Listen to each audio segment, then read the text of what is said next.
Hey there, fellows here. This video is going to be on the T6 Strafe Rain of Vengeance build. So this build, here's a spec quickly. It's built around the new Natalias. So Rain of Vengeance cooldown reduction, Rain of Vengeance damage modifier, the set bonuses, and you get a little damage reduction as well. It's kind of neat. Not really important on T6, but so you have the cooldown reduction, the damage.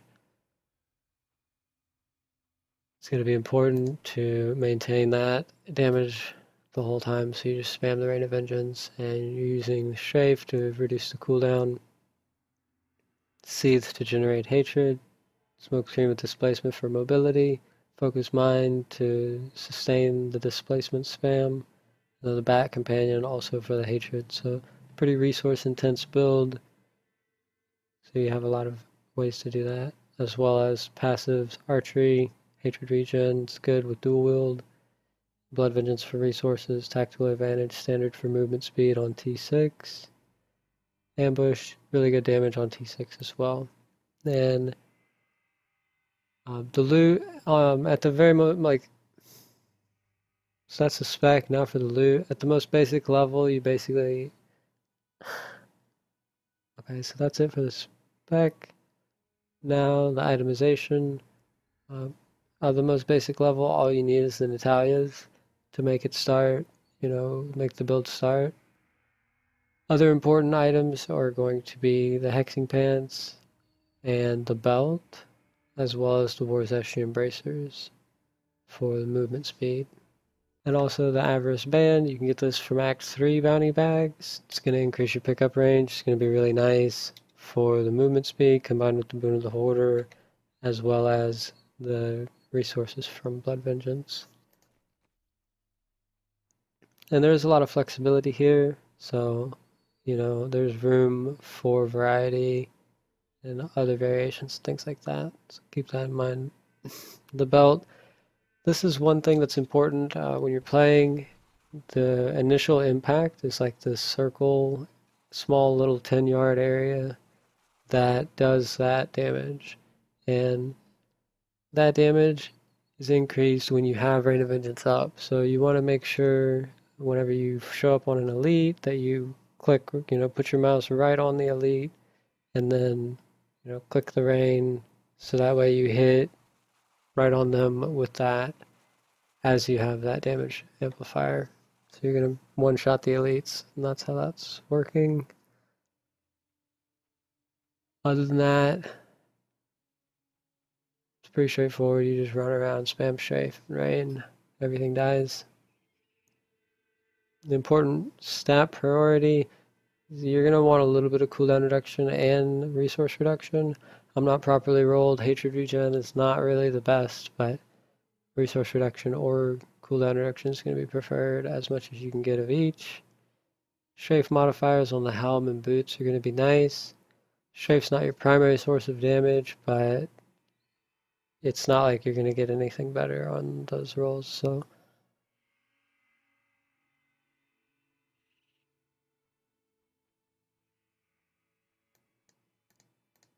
that's the spec. Let's talk about the itemization. You have your nat weapon here in the main hand and the calamity in the offhand. You can alternatively run a holy point shot. The advantage of the holy point shot is the crit chance, as well as Rain of Vengeance damage and elemental damage. So holy point shot's a good choice for the offhand if you don't have a calamity. The quiver's much less rare than the calamity. So main thing is just a good Nat Slayer. You will need that. The new ones even have Rain of Vengeance damage on it, so it could be much better than what I have here. This is an old Nat Slayer.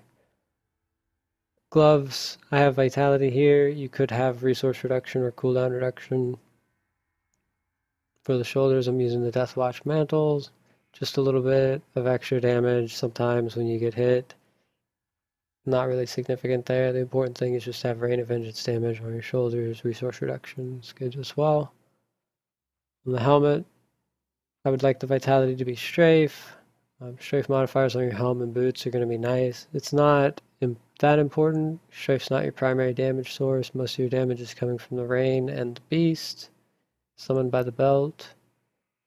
So, but it's not like you're going to get anything on your helmet and boots that's better than Strafe. So the belt here is key, as I mentioned. That damage from that beast is crazy. It's going to allow you to one-shot elites. You got the hexing pants here. Standard pants for Strafe builds. As long as you're moving, you're going to gain that damage. It's really good. Ring of the Royal Grandeur to give room for the hexing pants.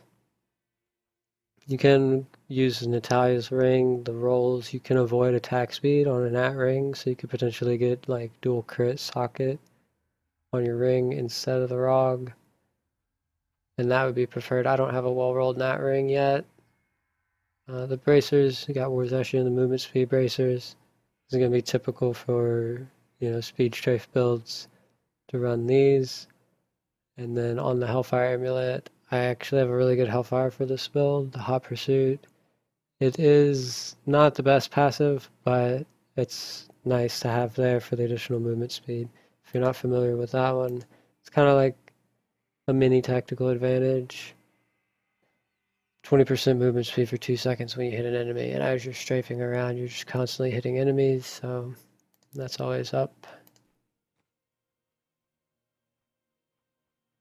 The legendary gems, as I mentioned earlier with the ring, you got the Boon of the Hoarder for the movement speed, combined with the pickup range on the ring, helping with the health globes. Over here we have Pain Enhancer. This is really nice on T6 with this build because of synergy with physical modifiers, as well as the dot. It lingers and it'll help you kill elites and trash monsters that you leave off screen at like 10% health. So it's really nice. Minimize backtracking and stuff like that. And then Bane of the Powerful, standard gem here for T6 speed farming. The uptime is 100%. So the only real different thing here is the Pain Enhancer. It's really good value there. A lot of this is just standard T6 stuff.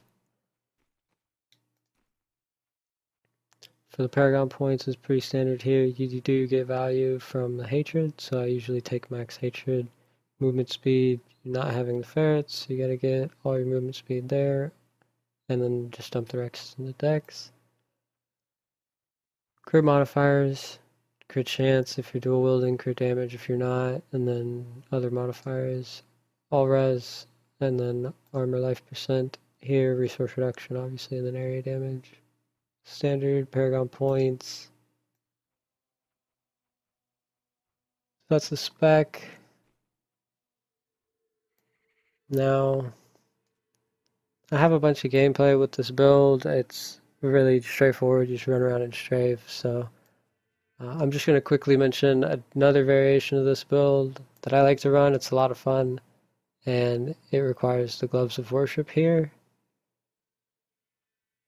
and an Empowered Shrine. So if you find an Empowered Shrine, you can just switch to this real quick, and it's just a couple abilities that you change, and it makes the build a little bit faster and a lot more fun. So you just pick up Shadow Glide here for the additional movement speed, and you can change from the bat to the wolf, so you don't need the hatred because it's assumed that you have the Empowered Shrine.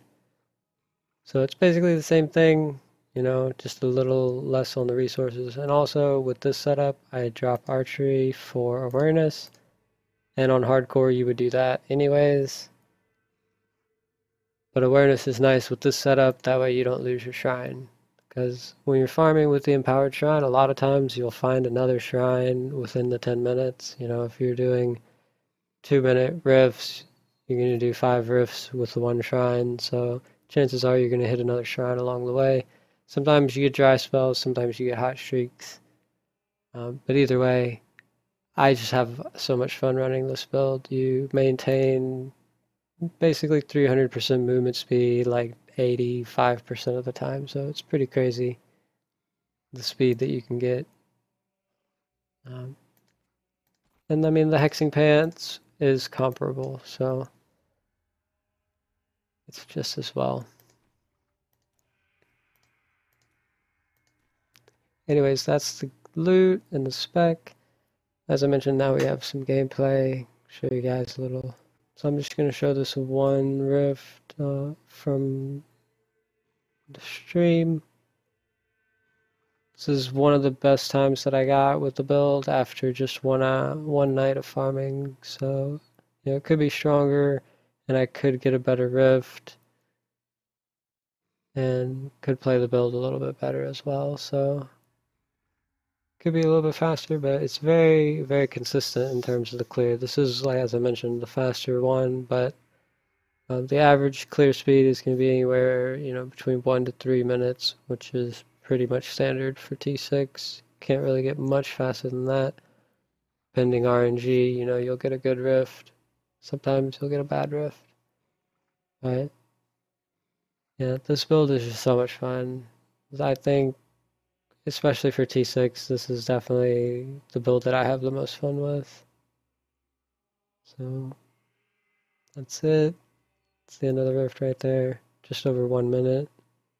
And no pylons, just the empowered shrine. So, a lot of fun. Very consistent build, assuming you have that shrine. And even without the shrine,